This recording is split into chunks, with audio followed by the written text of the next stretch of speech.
Baik Pak, sudah.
Good morning, ladies and gentlemen. Welcome to the second International Symposium, Earth, Energy, Environmental Science, and Sustainable Development 2021. My name is Dian Mashari from the School of Environmental Science, Universitas Indonesia, and I will be your Master of Ceremony for this year's event. This event aims to advance scientific knowledge and understanding of the theoretical, methodological, and practical aspect of environmental science and sustainable development. We are featuring world-class speakers and editors worldwide, such as from the USA, United Kingdom, Nigeria, Bulgaria, Ukraine, and Indonesia, to enhance our knowledge exchange and learning from various backgrounds worldwide. This event is organized by the Journal of Environmental Science and Sustainable Development, School of Environmental Science, Universitas Indonesia, and supported by PT Riau Andalan Pulp and Paper April Group, Induk Koperasi Kepolisian Negara Republik Indonesia Inkopo, PT Arlindo Grafimedia, PT Unilever Indonesia Terbuka, Bank Rakyat Indonesia, PT Penjaminan Infrastruktur Indonesia, PT Mires Soputan Mining, PT Merdeka Copper Gold, dan Greenera Consulting. Ladies and gentlemen, before we start our day, we will listen to our national anthem of the Republic of Indonesia, followed by Universitas Indonesia Hymn performed by Paragita Universitas Indonesia.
Now let us hear a welcoming speech from Dr. Tri Budi Susilo, Magister of Science, as Director of School of Environmental Science, Universitas Indonesia, to officially open this year's International Symposium.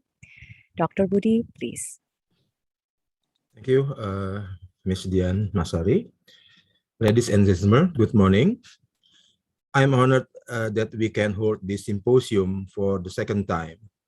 The second JESSD International Symposium was organized by the Journal of Environmental Science and Sustainable Development, School of Environmental Science, Universitas Indonesia. This year's symposium is not much different from last year's event, which this activity was carried out virtually. Although held online, it will not lessen the importance of this activity to convey the latest knowledge and research results from prominent specialists from various regions of the world. The second JESSD International Conference includes topics with earth science, energy, environmental science, sustainable development goals, and spatial issues such as COVID-19 research and community engagement for better environment. There are 223 papers in this symposium from countries as diverse as the Philippines, Ukraine, the UAE, Bangladesh, Pakistan, Malaysia, Russia, Tajikistan, Vietnam, Japan, Thailand, Chile, India, Bulgaria, Nigeria, the United Kingdom, and Indonesian cities. This article will be presented for 2 days by subject matter experts. The symposium main focus on the expanding environmental, energy, and environmental science concerns, as well as sustainable development. Apart from that, this activity enlists the assistance of renewed specialists and editors to aid your scientific publication procedure. There was a waiver facility as well, so that everyone who submitted a paper to the symposium may participate. For 34 articles, we offered a full concession. For the remaining 59, we offered a waiver ranging from 30 to 65%.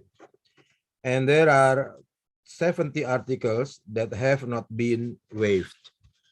In addition, I would like to take this opportunity to thank the sponsors for all their assistance and support in making the second JESSD International Symposium a success. While thanking April Group, Inkopol, PT Arlindo Grafika, PT Unilever Indonesia Tbk, PT Bank Rakyat Indonesia, PT Penjaminan Infrastruktur Indonesia, PT Meares Soputan Mining, PT Merdeka Copper Gold, and Greenira Consulting for our joint session.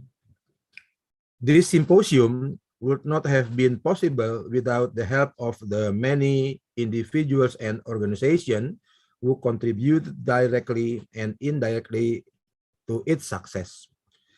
As a result of their efforts, the committee has put together a dynamic scientific program that will be led by speakers who are highly regarded and well-known around the world. Despite our best effort, please accept our heartfelt apologies on behalf of the School of Environmental Science, Universitas Indonesia, if there are any problems before, during, or after the event. I wish you all the best for the symposium and look forward to engaging in stimulating talks and exchanging ideas with you. Together, we can look forward to a future filled with groundbreaking humanities research, knowledge, and technology. In addition, I want to thank all the presenters, committees, and reviewers for contributing their ideas and effort to this symposium. As much as possible, I hope this symposium will help us realize our sustainable development objectives. Thank you. Thank you very much, Dr. Budi, for your welcoming speech. Our next session will be an editor talk session, and we will be having two prominent speakers who will give their keynote. The first one is Professor Cristopher Silver, Ph.D. FAICP, from College of Design, Construction and Planning, University of Florida, United States of America. And the second speaker will be Mari E. Mulyani, Ph.D., from School of Geography and Environment, University of Oxford, United Kingdom, and School of Environmental Science, Universitas Indonesia. Unfortunately, Ms. Mari cannot attend today's symposium. However, she already prepared a video to cover her absence. Besides having the two excellent speakers, we would like to introduce Dr. Ahyahudin Sodri, Sarjana Teknik from the School of Environmental Science, Universitas Indonesia, who will be our moderator today. Just to give you a short background and CV, and I will be reading a CV from Dr. Ahyahudin Sodri. He is an assistant professor at the School of Environmental Science since 2018 of Universitas Indonesia. His teaching subject is research methodology, environmental modeling, sustainable food, energy, water, and writing a scientific research manuscript. He is currently act as a managing editor of the journal Environmental Science and Sustainable Development, and he holds a doctoral degree in environmental sciences from Universitas Indonesia in 2017. Without further ado, I would like to invite Mr. Sodri to lead the discussion. Mr. Sodri, please.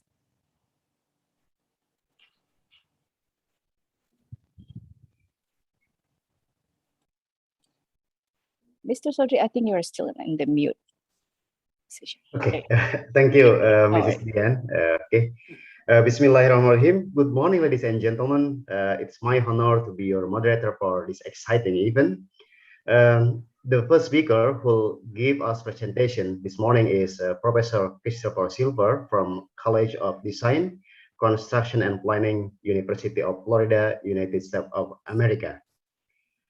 Professor Silver, he is a professor of urban and regional planning who joined the faculty at the UF in 2006 as Dean of the College of Design, Construction and Planning until 2016.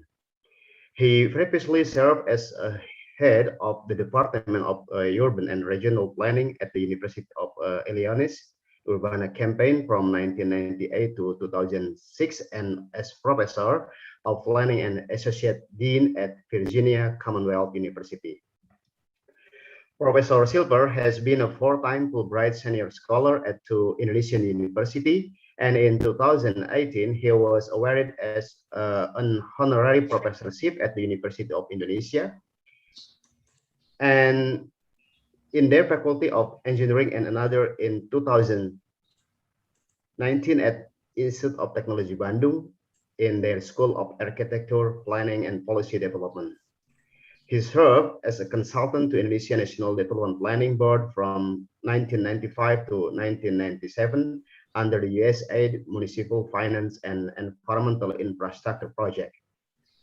Two recent projects with the Department of Architecture, University of Indonesia include Smart City Project, USAID SHARA subcontract with University of Indonesia from 2017 to 2020 with amount of 70,000 and Global Innovation Initiative Grant. The title, A Critical Regional Approach to Sustainable Urban Development Through the Transformative Use of Green Infrastructure. This is from the Institute for International Education from July 2015 to 2017. and this is grant amount of 166 around 166,000 US dollar. Professor Silver, his teaching and raw research upon his international engagement in planning, preservation, and urban development since 1980, and saved by his academic preparation in the field of history and planning. He received his master and Ph.D. degree from the University of North Carolina, Chapel Hill in history with a particular focus on urban and planning history. Before we start, we would like to inform you that we will send 3 official symposium merchandise to 3 active audience.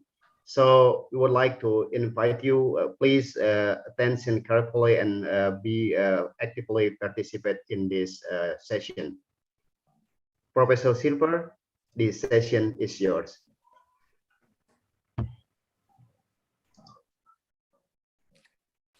Thank you.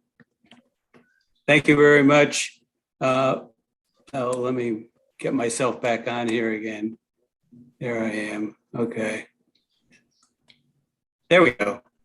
Thank you very much for that very, very kind introduction. It's always a pleasure to be back at the University of Indonesia. Unfortunately, I have to do it virtually this time, but hopefully we will solve this health issue and be able to collaborate face-to-face in the near future. My presentation tonight actually deals with the topic that's coming out in a brand new book, and I thought maybe I would at least share that title with you. It's this new book that's coming out. It won't be out until November of this year, Urban Flood Risk Management, looking at Jakarta. And it's really based on a long-term study that I've done. And every time I tried to finish the book, Jakarta had another flood. And it was another challenge that needed to be addressed in the book. I have benefited immensely from my colleagues at ITB, the University of Indonesia, and other Indonesian universities. It's based on substantial research, much of it done by Indonesian historians and other Indonesianists. But what it also does is takes a long historical perspective. You know, it's easy just to look at the flood issue today and say, well, you know, they're getting worse and what are we going to do to solve it? But I actually think that understanding the historical development is a sort of a critical way, because in some respects, the past tends to stay with us. And so what I'd like to do tonight, well, for me, it's tonight. For you, it's early in the morning, is to, and I'm going to go back to the beginning of this, is to look more broadly historically, although the history part will be rather brief because we don't have much time. But I want to look at this whole issue of Jakarta underwater, the challenges of a sinking megacity. And to try some of this, of course, I think everyone is familiar with, but putting it in historical perspective, I think helps us to see the issues even more clearly. And this is kind of an outline of what I want to cover in the next few minutes with a series of slides and a little bit of writing. But I think the images say a lot about the origins of Jakarta as a water city, water management in that water city from the colonial period up through the present. Also, the way in which the city has rediscovered the waterfront as a place for not only promoting development, but also as possibly a way to address the issues of flooding, but also the fact that the flood issue is really kind of the tip of the iceberg. The flood issue is what gets lots of attention. The other challenges of water use, water demand, the land subsidence because of the use of excessive use of groundwater and lack of use of surface water because of pollution, and also how this fits into a new green agenda that could possibly come up with different ways of addressing the issue. Again, I think it's always important to, again, recognize historically that Jakarta began as a water city, a small water city, a city built on the water, and how it has transformed itself, particularly in the period from independence up through the present, as a city that actually moved away from the waterfront, a city that of high rises and lots of important new development. It's also part of a large mega urban region. And that's important, not just because of the population figures that I'm showing here, but because of this. This, I believe, is one of the most important maps that explains the challenges that Jakarta faces, and now really those issues have spread to the entire region of a urban megacity that's been built in a intensely water-filled delta region where water is everywhere. And even though so much of that water has been paved over in some respects because of urbanization, it's still there. The systems are still there. And because of that, they reappear again in different ways with big challenges. Now, these are images that maybe you've seen if you've looked at some of the histories of Jakarta in its colonial origins, a nice bird's eye view. This is also important because the Dutch did build a city that was based on water, and they did it in such a way that water really wasn't so much a problem of too much water. Oftentimes it was a bigger problem of not enough water because they were using a lot of the water and siphoning it off for agriculture. And this image here shows the system of canals that were built to connect to some of the major waterways that came through the area so that they could, again, have a prosperous agricultural sector. The settlement itself remained rather compact, which again wasn't atypical of cities anywhere in the world at that time. But water was there. This is, again, an image, and these images sort of give you a sense of tranquility. And from a standpoint of flooding and excessive water, it was rather tranquil. They managed it really quite well.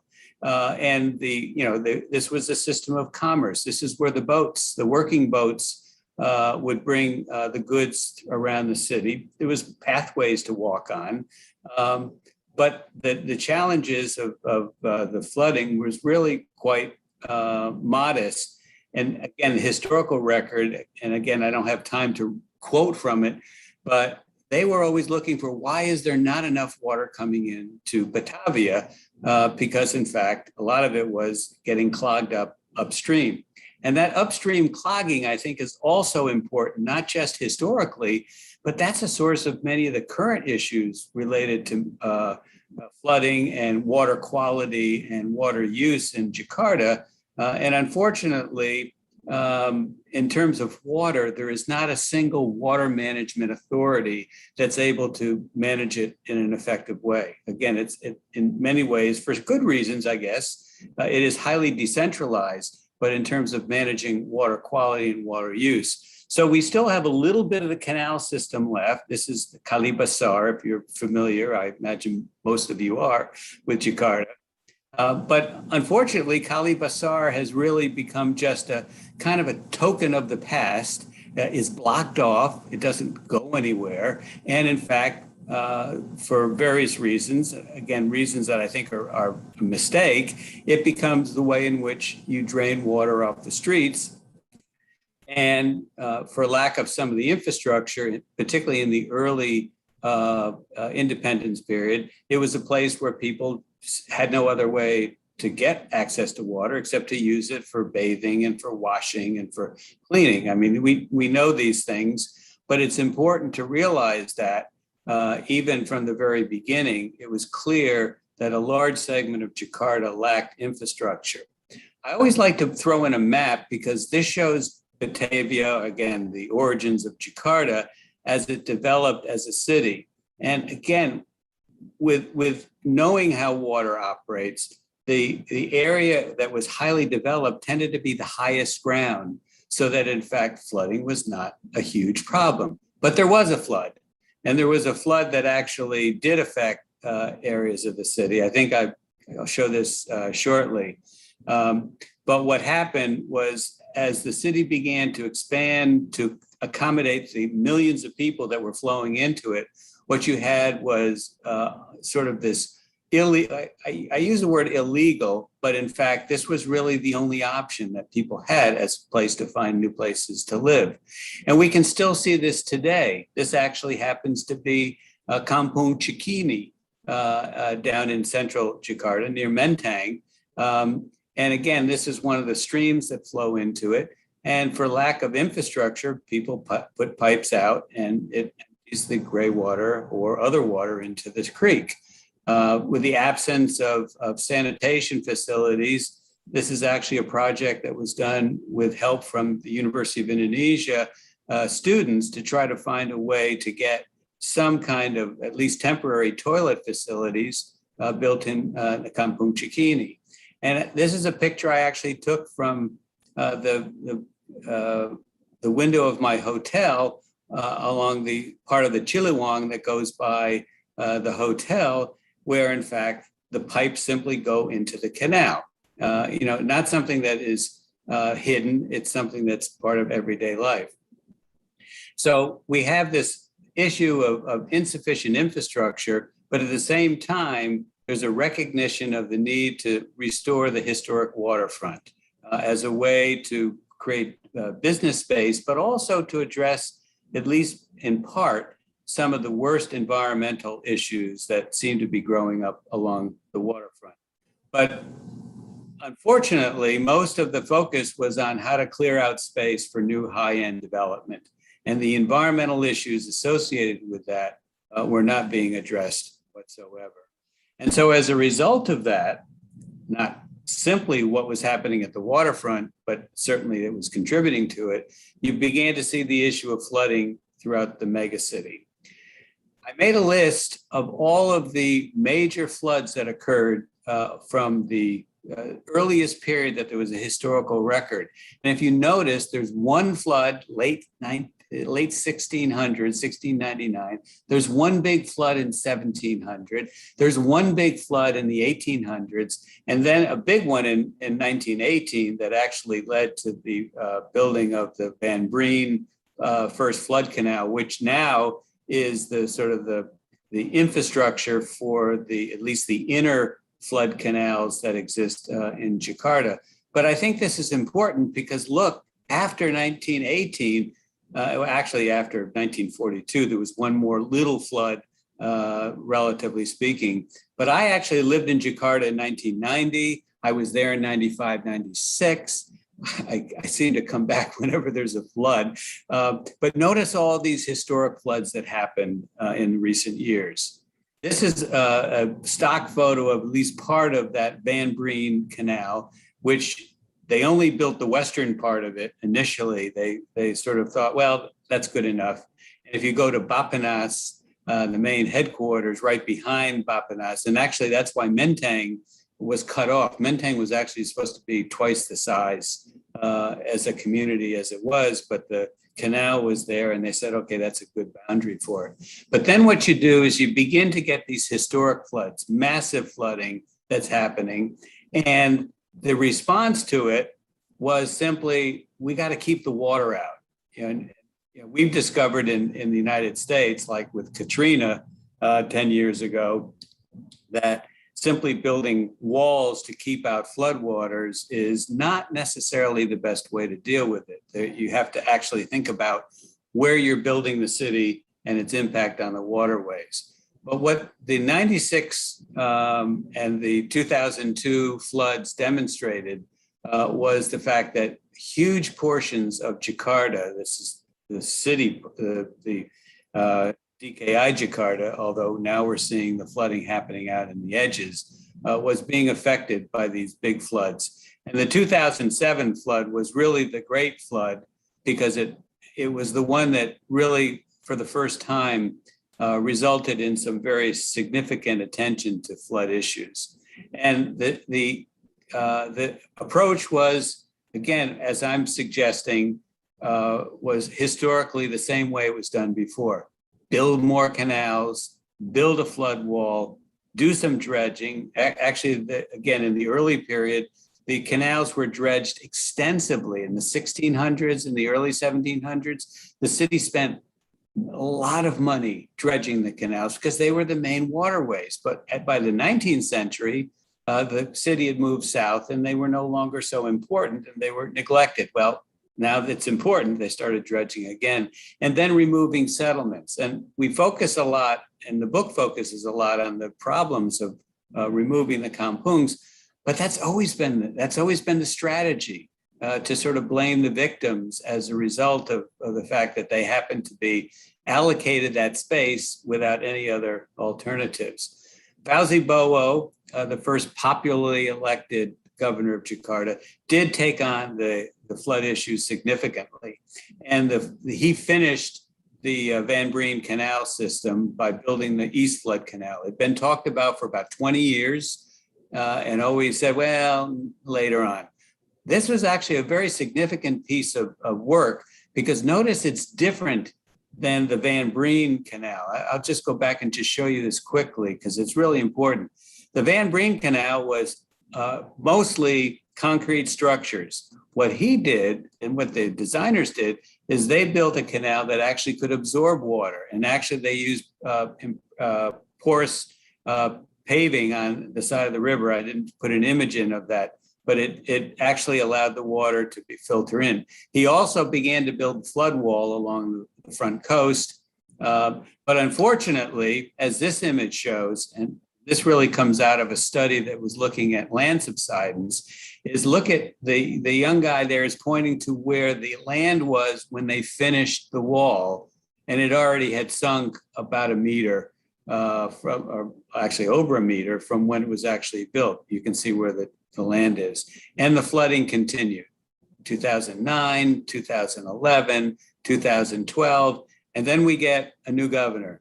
And he's in part elected governor because he was in fact addressing the flooding issue and looking at trying to create a green city.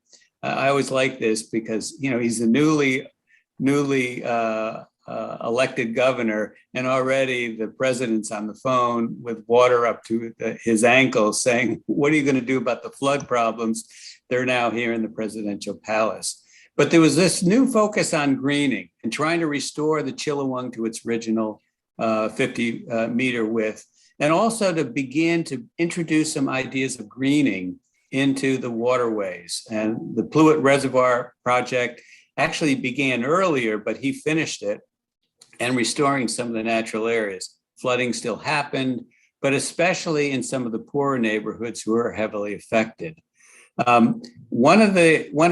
What was discussed, but really never implemented, was to come up with some more ecosystem strategies for dealing with flooding, to utilize diversion strategies, bring in some high performance landscaping, to use what the Dutch have really given the world, and because we followed that after Katrina, which is to allow the rivers to flow where they need to flow. Don't put obstructions there, let them flow. But what that also means is that you have to change your land use. You can't simply allow people to build in places that are going to flood.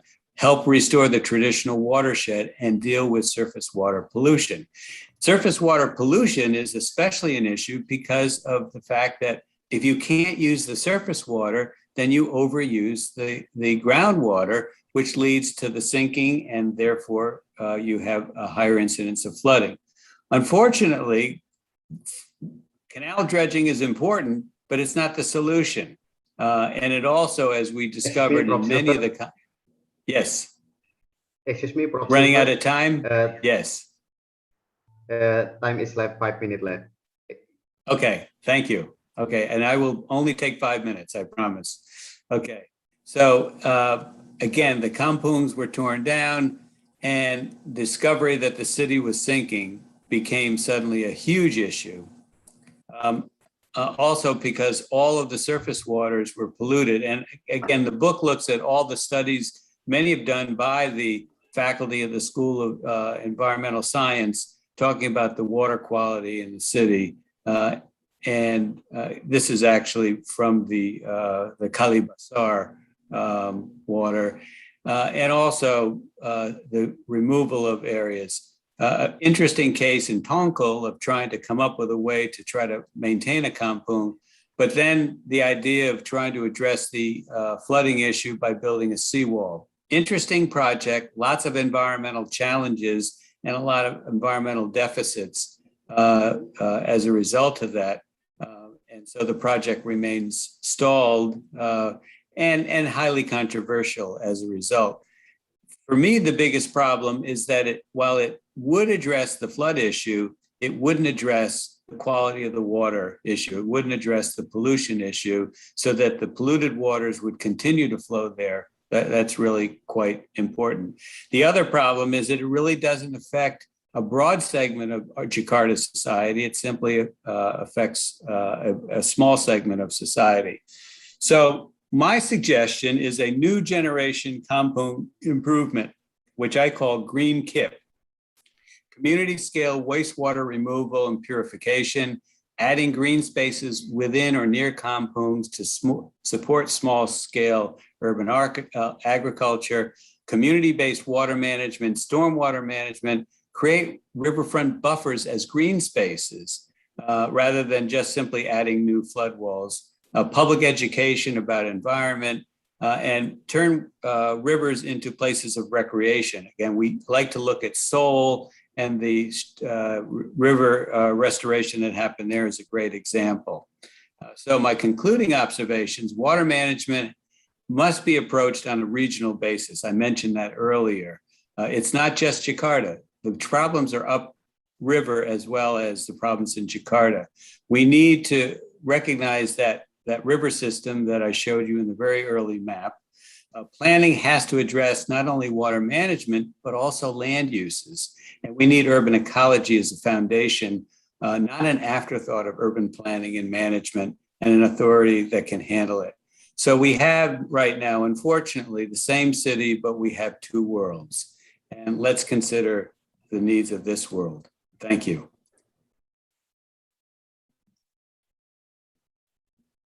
Okay, thank you very much, Prof. Silver, for a very interesting presentation. Ladies and gentlemen, I think Professor Silver has already presented a very comprehensive discussion about the Jakarta as a watershed. By historically, I think he saw us about the old map and old picture, and I believe, let's say, it stimulated us to understand better about the history of Jakarta from the watershed perspective. And on the second session, Professor Silver also look at that understanding and looking for the solutions of the flooding in Jakarta is not only look to the Jakarta, but also should, let's say, see also other region around Jakarta as the source. And what is me, also for me, it is very interesting that Professor Silver has also, let's say, raised the question, what we did or what Jakarta did already is more on the hard investment. Therefore, he proposed that we should look to the soft investment. Like on the last slide, I think he saw us about, let's say, a green kampung. I think it's very interesting that maybe what I see is also nice to discuss it. We got a lot of questions from the participant. Unfortunately, I think we can't, let's say, read all the questions, but may I start one by one? The first is from Mrs. Shana Fatina from the School of Environmental Science. She raised question, how to manage shrinking Jakarta while we still need to develop more public infrastructure, for example, MRT, connectivity, and other efficient public facilities. Please, Prof. Silver. Yeah, no, that's a good question. And again, it's a question of priorities, because I happen to be living in Jakarta. I have on my last Fulbright, and I got a chance to write on the MRT the week that it opened, and I thank goodness. For a long time I've been waiting for that to happen. My idea is that the problem can't be solved immediately. Okay, it's too big a problem, and there are studies, and I talk about some of the studies that looked at the problems of putting in a comprehensive wastewater treatment system for the city as a whole. It's very, very difficult. But why not have in the annual budget or biannual budget every 2 years, have allocations there for working with 5 or 10 significant compounds. I know USAID in the WASH program has been doing that in some of the areas, but I think there needs to be much more of a commitment from DKI Jakarta and its budget, perhaps drawing from the national budget, so that there's a plan to systematically introduce sanitation systems available in kampungs. And this can also be supported by local architects and designers who have come up with lots of really great ideas for how to make kampungs nice green places, not just simply tear them down and then put in offices. There's no more need for more office space for the next 10 years, I'm convinced. But on the other hand, there's definitely a need to be systematic about trying to address the challenges of various kampungs in a systematic way, not all at one time, and not through a comprehensive wastewater system, but through a more community-based system, and the technology is there to do it. Okay, thank you, Professor. I got also 2 questions, and I will read directly. The first is from Professor Mizuno. He is a professor at the School of Environmental Science in Universitas Indonesia and also Kyoto University in Japan. And the second is from Mr. Rafi Drisanti from Faculty of Civil and Environmental Engineering. It looks like the both question is the same. From Prof. Mijuno, he raised the question is, how about the future of Jakarta? And then from Mr. Rafi, he say, will the plan to move the Indonesian capital have an effect on stopping the sinking of Jakarta in the long term? Please. Yeah, those are the $1 million questions, but good questions. I do think that, again, that it poses a challenge, not for the economic strength of Jakarta. Economic strength of Jakarta is going to be just fine. To build a city in East Kalimantan will take a long time. And, if you look at how it happened in Brasilia and back in the 50s and in Pakistan and other places, even Canberra in Australia. I remember going there in 1990, and it was like a little village, just a tiny little place, but it was the capital city that they built in Australia. The biggest challenge is the fact that it will shift resources away. And it sort of relates to that first question about we need the MRT, we need the rapid rail system to connect to the suburban areas. Yes, but we also need to put resources into infrastructure that supports reducing pollution, improving the quality of the kampung communities. And again, if it's a priority, there will be money. And if the government of Indonesia makes it a priority to do that, in addition to building the new green capital, that there will be outside support. Donor support will step up for that. I don't think donor support is going to come in to build a new capital city, but I do think it will come in to build and strengthen the quality of Jakarta. And so I think that would be the best way to have the best of both worlds. Good luck in East Kalimantan, but I'm still want Jakarta to be addressed. Okay, thank you. I think the next question is look the same. Come from Ronnie Alim from the Universitas PGRI from Malang, so it's far away from Jakarta. Yeah, right. And his question is, I think we see that Jakarta is lower than the ocean, so the seawater is rising, and this results in the sinking of houses around the coastal line. Right. And how can we solve this issue without moving? Moving the capital to another area. Okay. Yeah. Again, if obviously, if you're using that groundwater for drinking water and it's got salt water infusion in there, that's not good. And again, the Netherlands has been, 1/4 of the Netherlands is under sea level. They're below sea level. Now they built a whole system of dikes around it. That's kind of what they were suggesting as a strategy for Jakarta, was to, again, build this area out into the sea on land that was not sinking. That's sort of critical to that project, is that that land was not sinking. It wasn't being, the groundwater wasn't being used from there. And the idea was that if you also divert some of the development around the outer area, rather than continuing to run rail lines and others through the city, that it actually could work quite well. So, it's the sinking won't stop until there is at least a reduction, if not a complete stop. It would be difficult to stop completely groundwater use, because people have wells in their homes. That's how people get the water from their house. But those are usually not the deep wells, and they're usually not the ones that have huge volumes of water. But if you can clean up the surface water and address water quality and reduce pollution, the rate of sinking will drop somewhat. And again, just don't let people also build in flood-prone areas. Restrict some of that development, substitute it with greenery. Okay, I would say to the last two questions from Mr. Budiheru and from Mrs. Anjarwi Christina.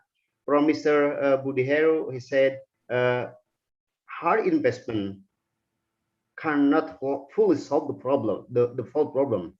There will always be residual risk the city developer have to deal with. And the last question is from Mrs. Anjar. A participatory approach will take time and slower moving on progress to reduce the environment problem in Jakarta.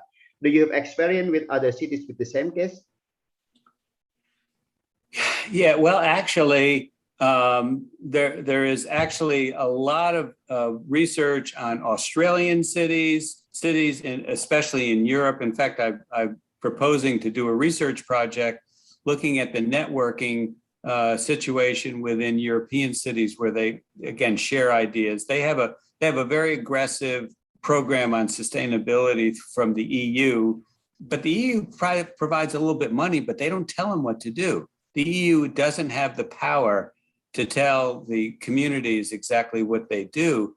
And it actually has been citizen groups. And again, Jakarta is blessed with very competent, very committed, participatory neighborhood NGOs, non-governmental organizations, really committed to this, and professionals trained in design, engineering, planning, who could support making some of the improvements. Always the big challenge is enforcing the regulations. Again, Indonesia is very good at making laws and regulations. I would say that enforcing those and preventing people from doing things that actually increase the environmental problems is the real challenge. Okay, Prof. Cristopher, we got still a lot of questions from the audience, and fortunately the time is over. So yeah, we should end this QA session. So thank you very much for your presentation and also your answer. And we would like also to say thank you for the actively participating in this session, and those three audience who gave us the question for Mr. Silver will receive official merchandise from the second JESSD symposium. Our staff will contact you directly regarding the merchandise shipment. So once again, Prof. Silver, thank you very much for your time and also for your sharing knowledge and experience in this very exciting moment. So good evening. That's right for you. Yeah, thank you. Nice. And again, I was honored to be a participant. So thank you very much. Okay. Ladies and gentlemen, we finished with the first speaker, and now we will continue to the second speaker. The second speaker who will give us a presentation is Mrs. Mari Mulyani, Ph.D. from the School of Geography and Environment, University of Indonesia, United Kingdom. And also she is a lecturer at the School of Environmental Science, University of Indonesia, is writing scientific manuscript. And may I also introduce Mrs. Mari Mulyani. Dr. Mari Mulyani received her Ph.D. philosophy from the University of Oxford School of Geography and the Environment in 2014, with a thesis on climate change mitigation policy focusing on READ Plus institution. Prior to Oxford, Mari graduated cum laude from Gajah Mada University in Indonesia in 1995 in International Relations, and in 2009 from the University of Indonesia with a master's degree in the Environmental Science, also cum laude. Mari co-authored 2 books published in the Indonesian language on climate change document with Professor Suta Miharja, former vice chairman of the Intergovernmental Panel on Climate Change in 1997 to 2007. The third book is in the process of completion. Mari developed an elective module on Asian environment for a master course at the Oxford University School of Geography and the Environment, where she also teaches philosophy of science, scientific writing and publishing, and technical writing report as part of the professional research practice within the MSc, Master Philosophy in Biodiversity, Conservation and Management. Mari also teach a class on government to governments and supervise master student on dissertation relating to the environmental governance and institution, including topic on community-based forest management, marine resource management and protected area, forest fire and haze pollution, charcoal governance, illegal wildlife trade, human wildlife conflict, and national food security.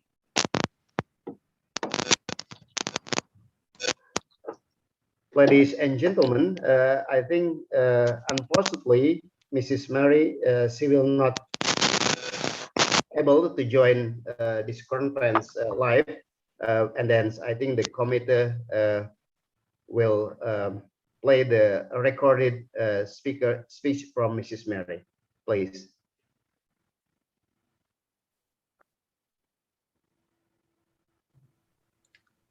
Greetings from Oxford and Assalamualaikum warahmatullahi wabarakatuh. I congratulate JESSD's editorial board for its second international symposium. The content of this keynote is originated from a class on modes of governance, which I run within a master's course at the University of Oxford's School of Geography and the Environment. The goal of these keynotes is to provide you with an overview on the employment of conceptual frameworks within governance theory when addressing climate change and energy issues. From the viewpoint of journal editors, the deployment of conceptual frameworks within scientific publications often become essential to determine whether, and if so how, the study presents a novel contribution to existing theories.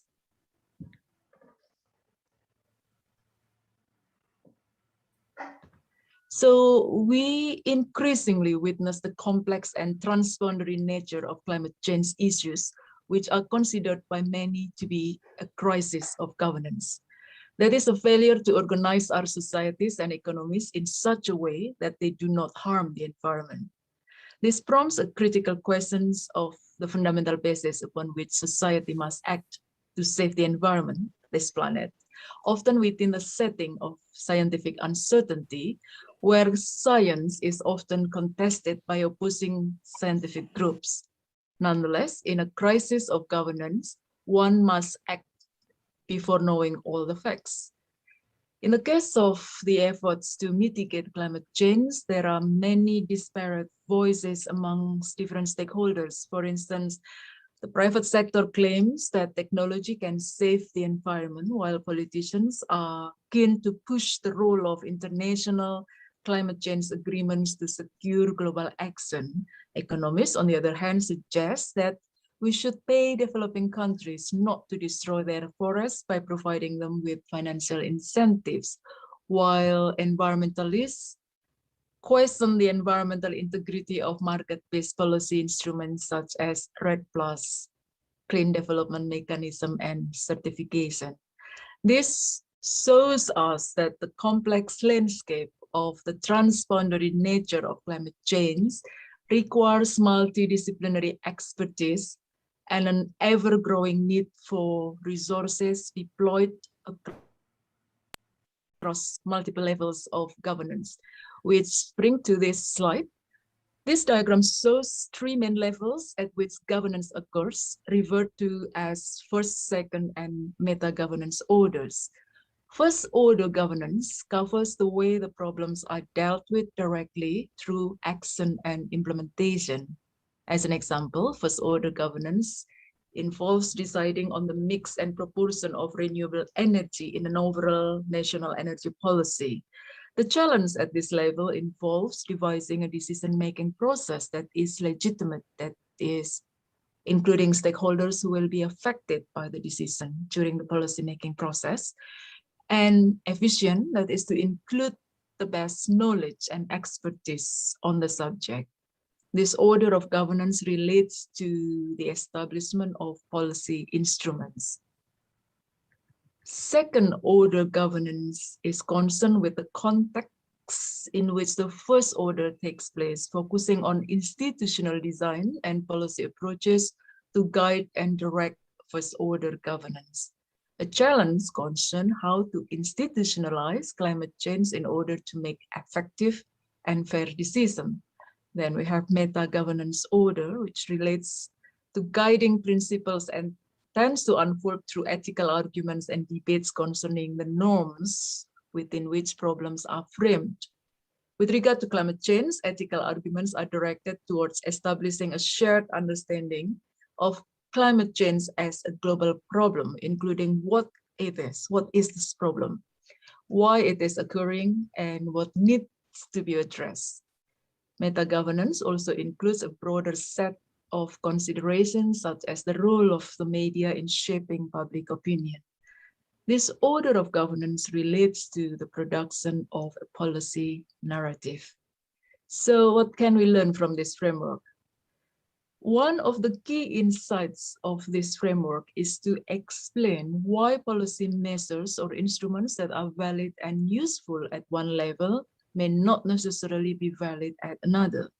For example, it is problematic actually to launch feed-in tariffs for renewable energy occurring at the first order of governance in a countries without institutions in place that are capable of coordinating energy suppliers and government departments, the second order of governance, or before promoting some wider understanding amongst the populations of what renewable energy is and why it matters, meta-governance. Stakeholders can participate in the different orders of governance by doing so, by involving actors who will be affected by the decision. Participation generates improved legitimacy and hence improved collective action.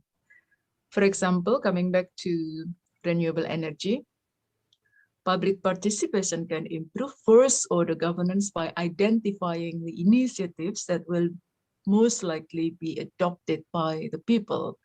It can also enhance second order governance by contributing to institutional design and even clarifying the levels of trust that public have in different institutions.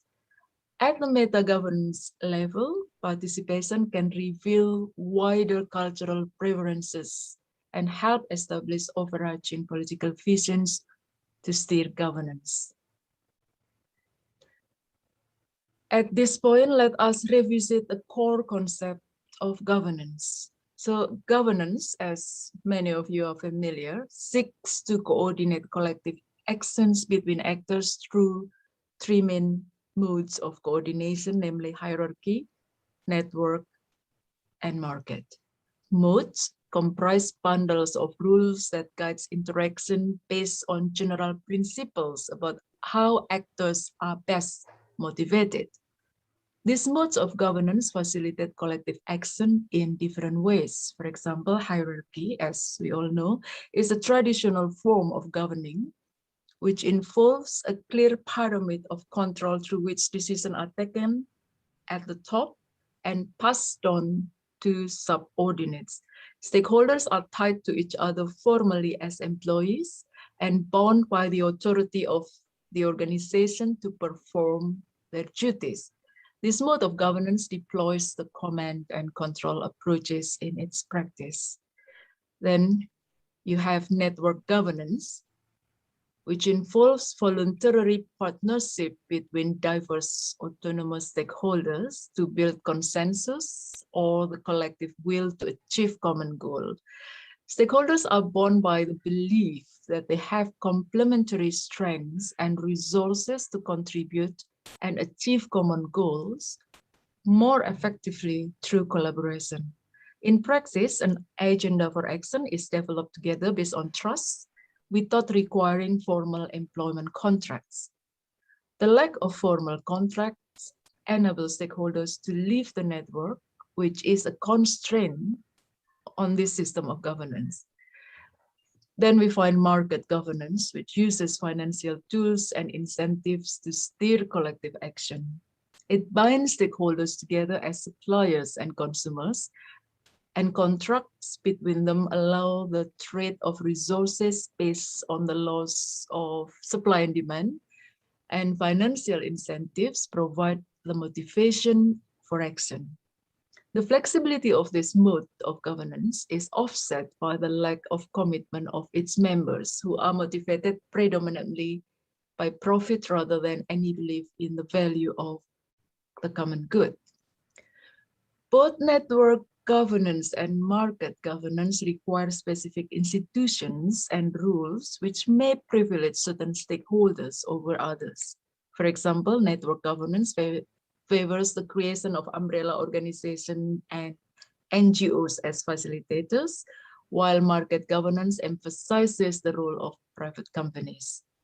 The market mode casts the public as consumers and producers, motivated, as I mentioned, by financial incentives, while within network governance, the public are cast as environmental citizens motivated by common ethical concerns. With regard to scientific writing and publishing, because this event is editor's talk, knowledge of different modes of governance and their conceptual frameworks is intended to provide us with alternative analytical tools. Each conceptual frameworks provides key indicators to assist us systematically gathering or producing evidence in order to answer our research questions. They provide the means to focus on particular objects of analysis.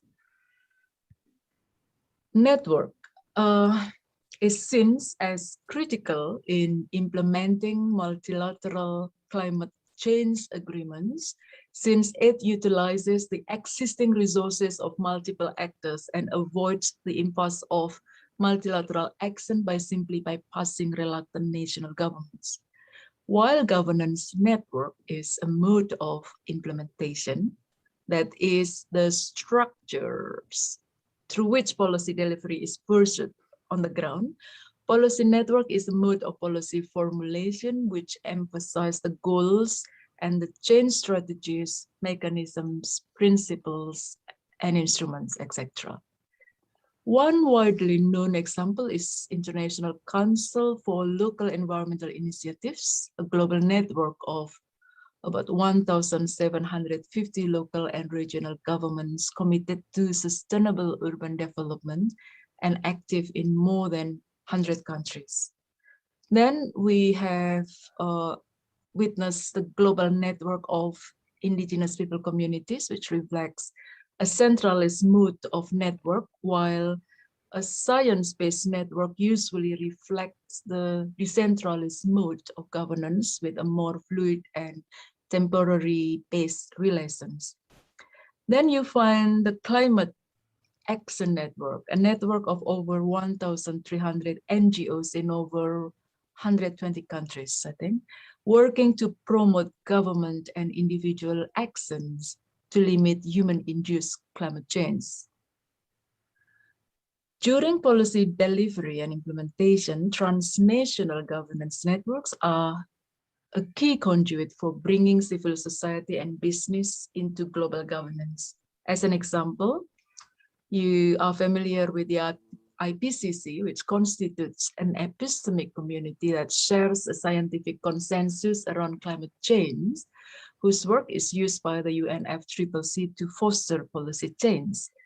As with other types of transnational network, the primary role of epistemic communities is to help nation states identify their interests, influence state actions, frame issues for collective debates, advise on uncertainty, and propose specific policies.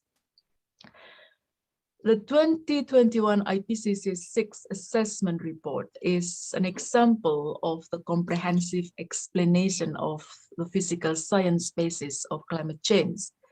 It involved 167 lead authors, 31 coordinating authors, 36 review authors, and 57 contributing authors from 66 countries at least. They assessed over 14,000 scientific papers and provided over 78,000 comments during the review process. Another example of policy network can be found during the early development of REDD+ national policy in developing countries. I trust many of you are familiar with the REDD+ policy as one of the policy instruments that emerged from the UNFCCC, reducing emissions from deforestation and forest degradation, REDD+, had attracted a large number of policy networks, with each member bringing different types of resources during the policy-making process and also delivery. In the case of this instrument, this diagram, which I created several years ago, quite many years ago actually, excuse me. So this diagram shows the representation of the policy networks surrounding the development of national REDD+ policy in Indonesia. The figure aims to illustrate the broad type of policy networks, showing which member posited at the core of the network, that is dominant coalition, following Harriet Bulkley work on how basically different members of network bringing different resources are posited in a different position within the network coalition.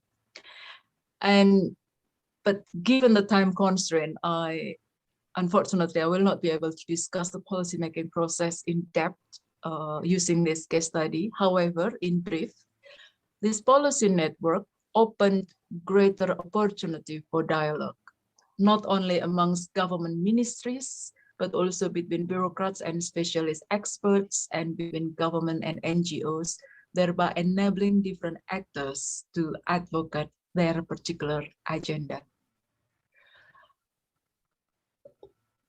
Market.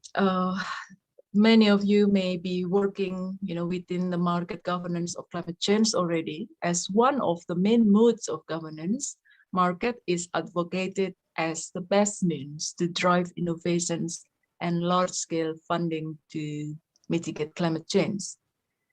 You are also familiar with the Kyoto Protocol, which was signed in 1997, representing the first attempt to create a market to trade the major negative externalities produced by industrial society, that is greenhouse gases. It is based on the cap and trade system whereby transferable pollution rights are allocated to market participants up to total quota of overall pollution that is deemed to be acceptable. The system allows individual organizations to respond in the way that is most effective for them, allowing overall reduction to be achieved for a lower overall cost through which technological innovations are enabled.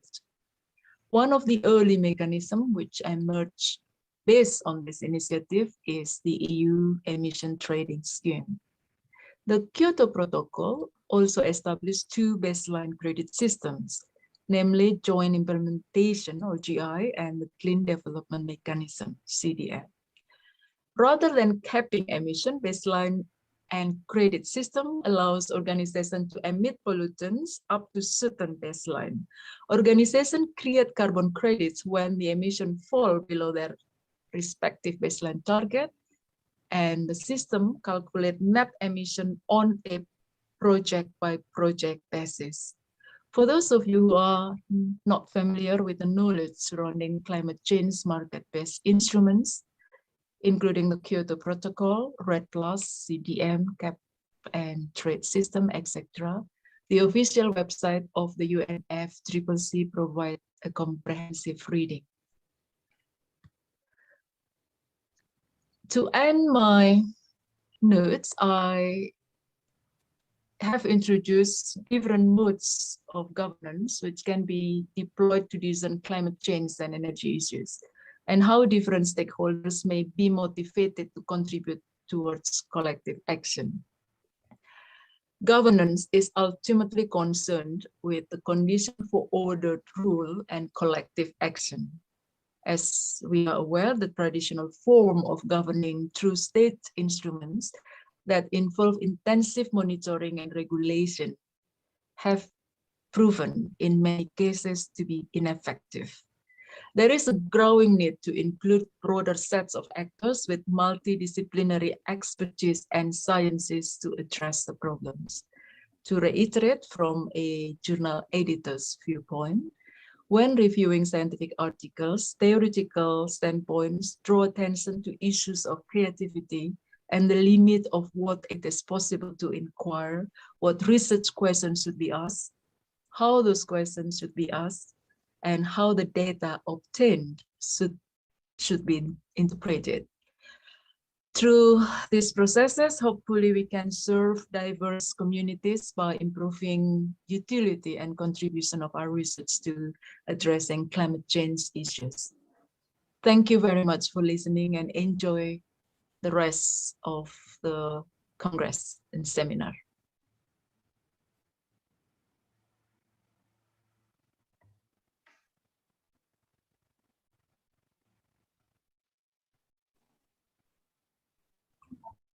Okay, ladies and gentlemen, we just finished to listen and to follow the recorded presentation from Ibu Mary.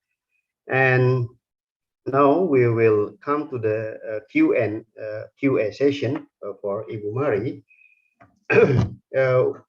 Actually, we already prepared 3 questions beforehand to Mrs. Mary.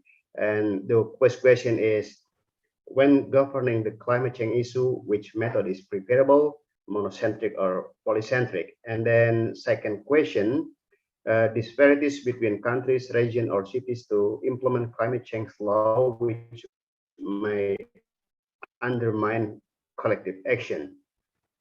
And the third question is how to explain the REDD+ concept at local community, especially in developing countries where local community consider the need to extract natural resources as essential for livelihood income. That's all question, I think, to Ibu Mari. Thank you very much for the 3 questions. And the first is as follows. When governing the climate change issue, which method is preferable, monocentric or polycentric?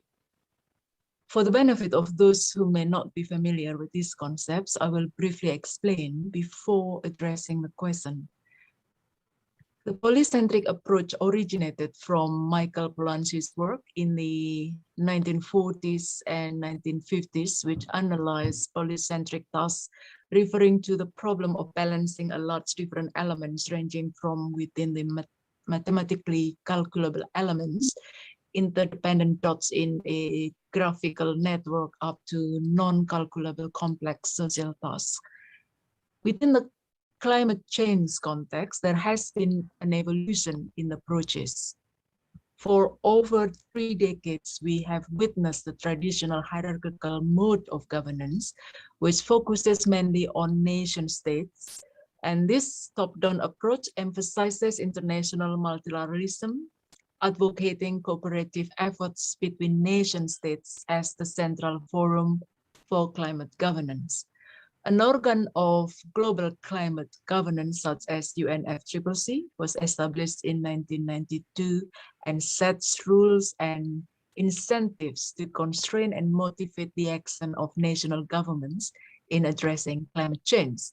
We also witness more decentralized approaches that go beyond top-down centralization, but still keep a major focus on nation states, adding an emphasis on incentive structures.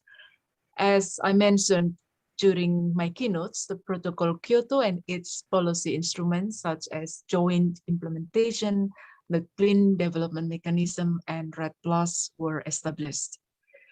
Departing from the centrality of UNFCCC and nation states, some analysts, including Eleanor Ostrom, suggested the re-adoption of polycentricity as an approach for improving efforts to mitigate climate change. The polycentric idea is similar to the concept of network governance mentioned within my keynotes. Its core concept is that governing society is no longer dominated by a unitary state.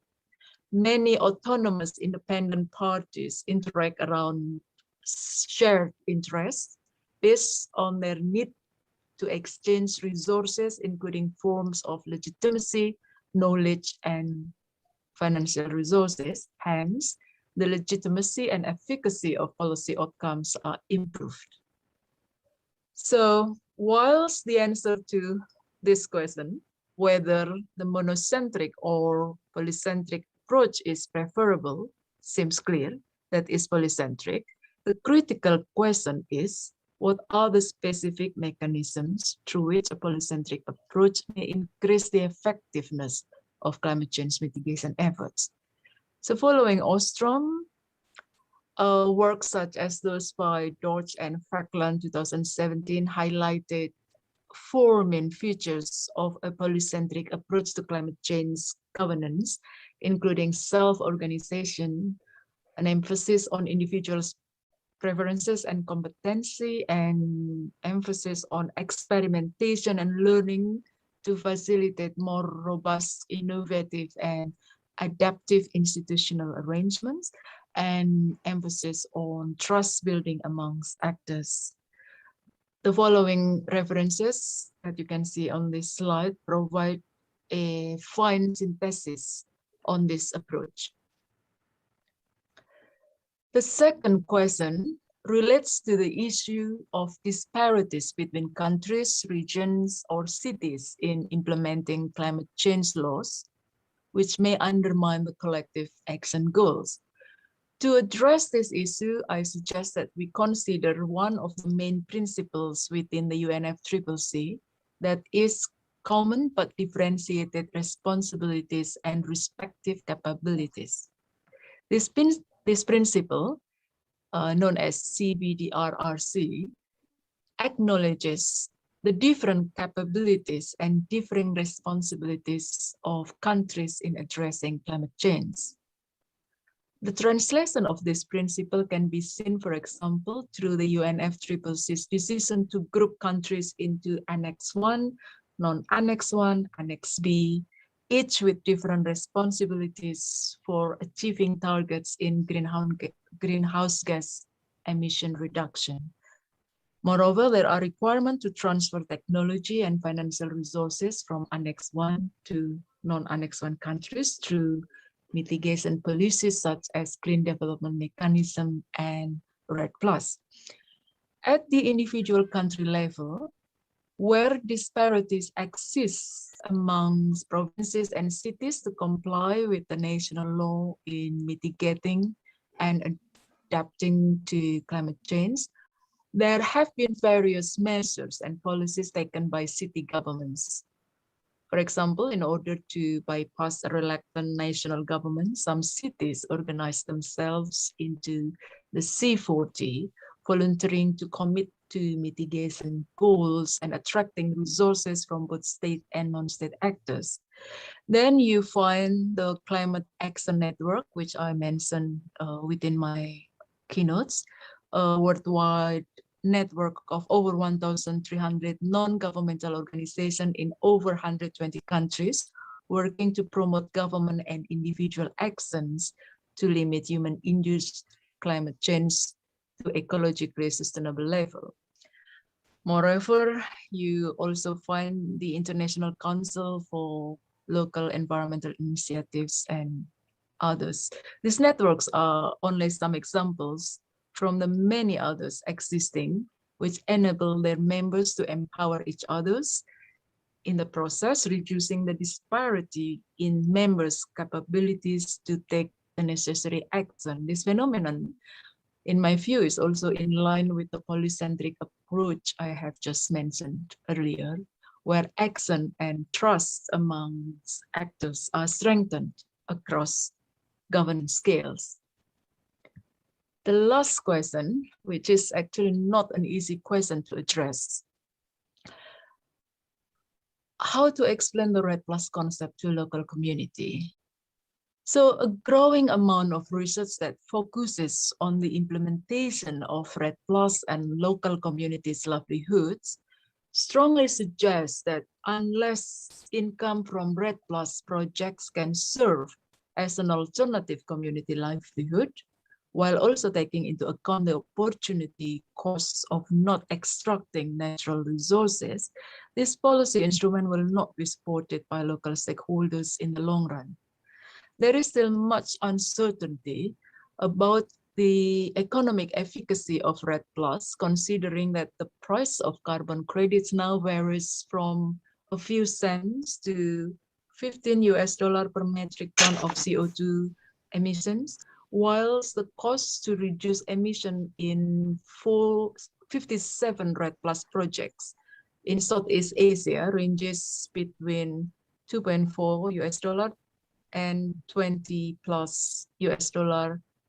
per CO2 emissions metric ton.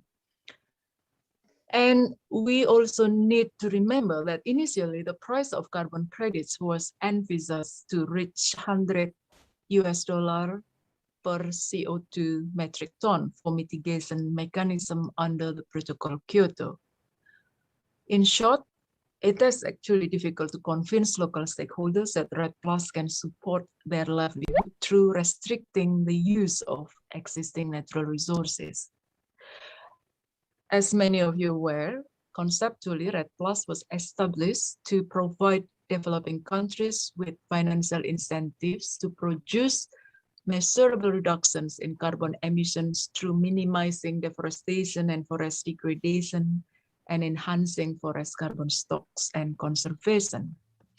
It allows Annex 1 countries to purchase carbon credits that have been created by either states or private organizations in the developing world. It also intended to transfer technologies for carbon emission reduction to the developing world by providing a revenue stream for investment in sustainable forestry projects.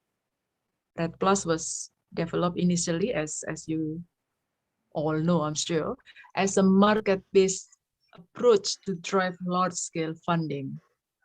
It is imperative, however, that signatories to the Kyoto Protocol drive the carbon price to a level that ensures economic viability and drive funding to affect REDD+ implementation. As evidenced by many REDD+ studies, local communities' main concern still largely relates to how they can meet their basic livelihood whilst protecting their environment.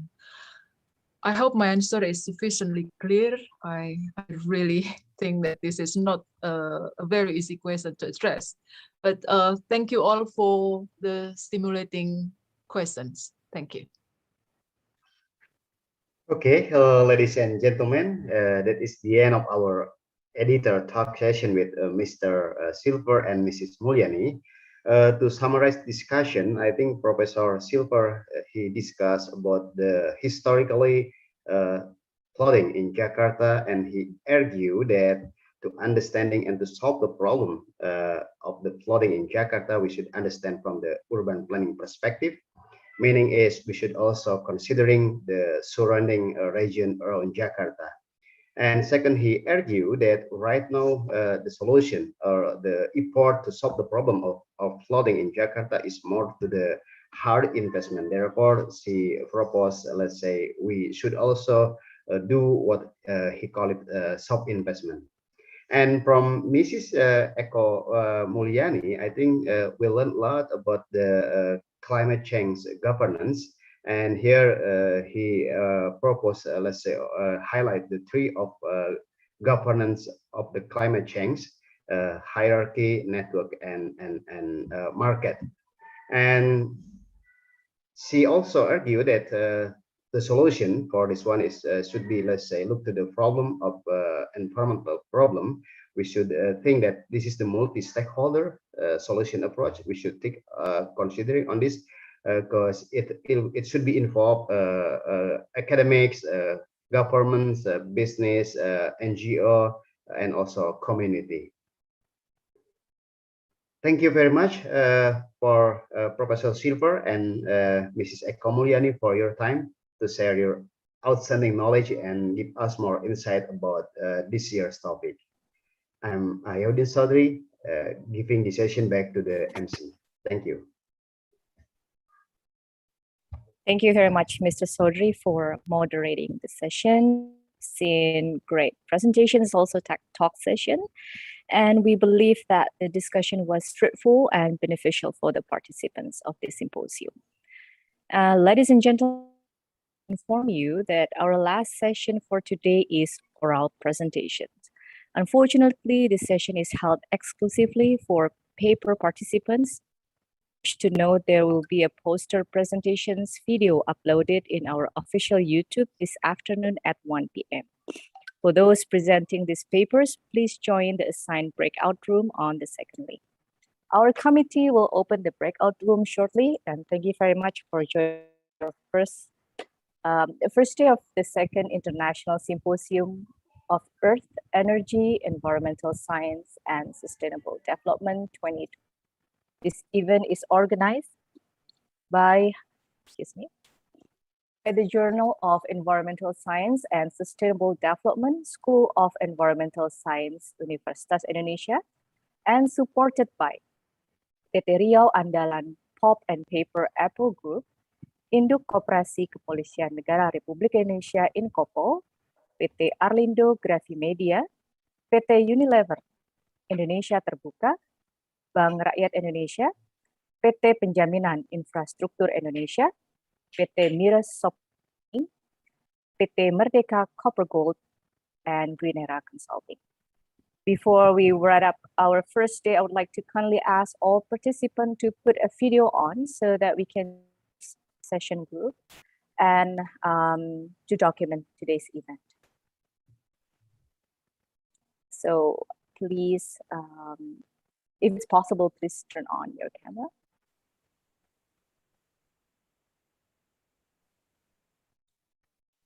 Okay, the committee probably, is there anyone that can help counting, or should I count?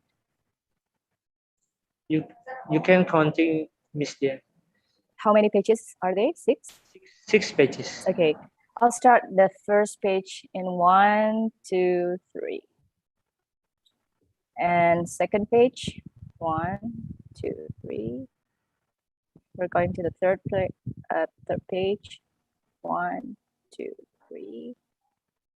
Fourth page, 1, 2, 3. Fifth page, 1, 2, 3. And our last page in 1, 2, and 3.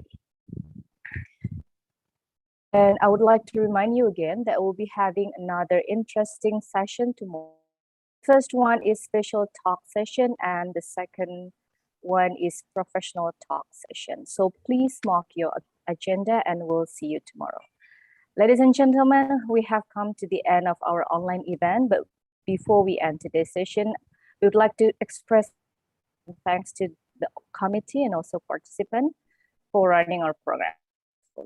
Once again, I am Dian Mashari as your Master of Ceremony, and I would like to thank you and see you tomorrow.